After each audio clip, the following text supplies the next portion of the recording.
മുസ്ലിം മത അന്തരീക്ഷത്തിൽ MBBS പഠിക്കാമെന്ന പരസ്യവുമായി ILM agency. Flex ബോർഡിൽ ഒന്നാമത് സാവരിയെ പിടിച്ച ഉസ്ബെക്കിസ്ഥാനിലെ സ്ഥാപനം. വിവാദ പരസ്യം പാണക്കാട് സയ്യിദ് അലി റഷീദ് ശിഹാബ് തങ്ങൾ ചെയർമാനായുള്ള സ്ഥാപനത്തിൻ്റേത്. പാണക്കാട് സയ്യിദ് അലി റഷീദ് ശിഹാബ് തങ്ങൾ വിശദീകരണം നൽകണമെന്ന് KP ശശികല ടീച്ചർ ആവശ്യപ്പെട്ടു. വിശദാംശങ്ങളുമായി സുധീഷ് ഗോപാൽ ചേരുകയാണ്. സുധീഷ്, തീർത്തും വർഗീയമായ പരാമർശം തന്നെയാണ്, വർഗീയമായ പരസ്യം തന്നെയാണ്. എന്തൊക്കെയാണ് ഈ പരസ്യത്തിൽ പറയുന്നത്? മറ്റു വിശദാംശങ്ങൾ കൂടി. ഇതിൽ ഏറ്റവും പ്രധാനമായി പറയേണ്ടത് സാവരിയ അടക്കമുള്ള വിദ്യാർത്ഥികളെ, അതായത് കേരളത്തിലെ തന്നെ തെക്കൻ മേഖലയിൽ ഇല്ലെങ്കിൽ ഹിന്ദുക്കളും ക്രിസ്ത്യാനികളുമായ വിദ്യാർത്ഥികളെ ഈ യൂണിവേഴ്സിറ്റിയിലെ ഉസ്ബെക്കിസ്ഥാനിലെ യൂണിവേഴ്സിറ്റിയിലേക്ക് റിക്രൂട്ട് ചെയ്യുമ്പോൾ അതിന്റെ പേരൊന്നും, ഇതേസമയം മലബാർ മേഖലയിൽ മുസ്ലിം വിദ്യാർത്ഥികളെ ഇവിടേക്ക് റിക്രൂട്ട്മെന്റ് ചെയ്യുമ്പോൾ മറ്റൊരു പേരുമാണ്. അതാണ് ഇതിലെ ഏറ്റവും പ്രത്യേകത. Ibn Sina Bukhara state medical university എന്ന് പറഞ്ഞാണ് മലബാർ മേഖലകളിൽ ഇതിന്റെ പരസ്യവും. അതും മുസ്ലിം മത അന്തരീക്ഷത്തിൽ MBBS പഠിക്കാം എന്ന പരസ്യത്തിലൂടെയുമാണ് വിദ്യാർത്ഥികളെ റിക്രൂട്ട് ചെയ്യുന്നത്. എന്നാൽ തെക്കൻ കേരളത്തിലേക്ക് എത്തുമ്പോൾ ബുഖാറ സ്റ്റേറ്റ് മെഡിക്കൽ യൂണിവേഴ്സിറ്റി എന്ന് മാത്രമാണുള്ളത്. ഈ ഇബ്ന സീന ഇല്ലാതാകുന്നു.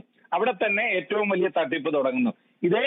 ഇവിടെ യൂണിവേഴ്സിറ്റിയിൽ എത്തിയാൽ ആൺകുട്ടികൾക്കും പെൺകുട്ടികൾക്കും പ്രത്യേക സൗകര്യവും വളരെ സുരക്ഷിതമായി പഠിക്കാമെന്നുള്ള വാഗ്ദാനങ്ങൾ നൽകി അവിടെ എത്തിച്ചു കഴിഞ്ഞാൽ അവിടെ പ്രധാനമായും ഈ ആൺകുട്ടികളെയും പെൺകുട്ടികളും, പ്രത്യേകിച്ചും മറ്റ് ഹിന്ദു ക്രിസ്ത്യൻ മതത്തിൽപ്പെട്ട പെൺകുട്ടികളോട് ഹോസ്റ്റലുകളോട് ചേർന്ന് ആൺകുട്ടികൾക്കും താമസ സൗകര്യം ഒരുക്കിക്കൊണ്ടുള്ള ഒരു സംവിധാനമുണ്ട്.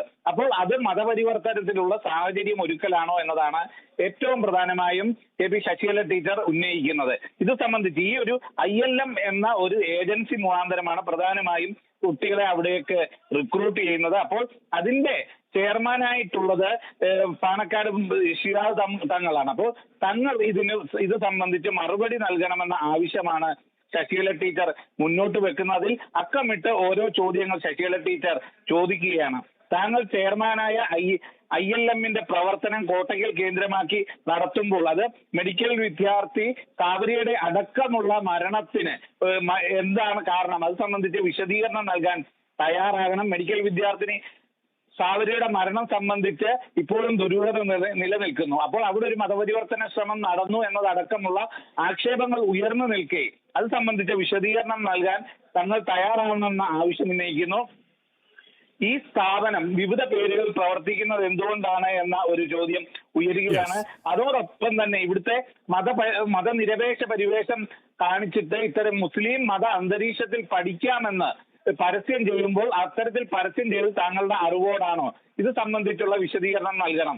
അതോടൊപ്പം ഇവിടേക്ക് റിക്രൂട്ട് ചെയ്യുന്ന ഏജൻസികളെ കുറിച്ച് വിശദമായ അന്വേഷണം നടക്കണമെന്ന ആവശ്യവും ശശികല ടീച്ചർ ഉന്നയിക്കുകയാണ്. വളരെ പരസ്യമായി ഇത്തരത്തിൽ പ്രചരണം നടത്തിക്കൊണ്ട് ഇവിടേക്ക് കുട്ടികളെ റിക്രൂട്ട് ചെയ്യുമ്പോൾ മറ്റിടങ്ങളിൽ മറ്റൊരു പേരിൽ ഇത്തരം പ്രശ്നങ്ങളൊന്നും ഇല്ല എന്ന വാഗ്ദാനം നൽകി കുട്ടികളെ എത്തിച്ചുകൊണ്ട് മതപരിവർത്തന ശ്രമം നടക്കുന്നു എന്നത് തന്നെയാണ് ഉയരുന്ന ഏറ്റവും പ്രധാന ആക്ഷേപം. അതിനാണ് ഏറ്റവും ശ്രദ്ധേയം. സുധീഷ് ഗോപാലാണ് വിശദാംശങ്ങൾ നൽകിയത്.